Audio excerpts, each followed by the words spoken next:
Hey y'all, welcome back to Adventuring with Amanda. Thank you so much for being here as usual. If you are new to my channel, be sure to subscribe, like this video, and today we are talking about maintenance on the van because I'll tell you guys what, when I bought my van on Saturday, I noticed that when I was driving home going 70 miles per hour on the highway, my steering wheel started shaking, which indicates an issue.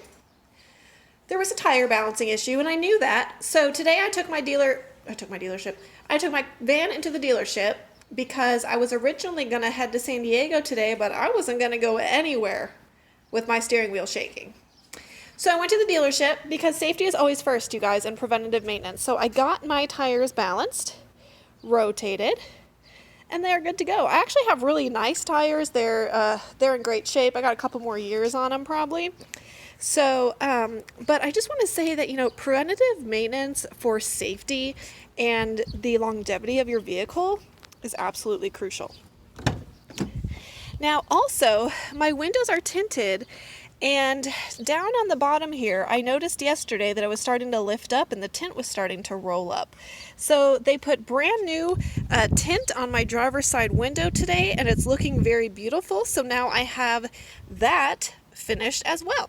So I have new tint on my driver's window, and I have my tires that are looking or that feel really great. When I drove my van home, it was super awesome. So I was also messing with all of these plugs in my van because I have a USB and an HDMI, or two USBs and HDMI, and then of course my 12 volt where I'm going to plug in my fridge.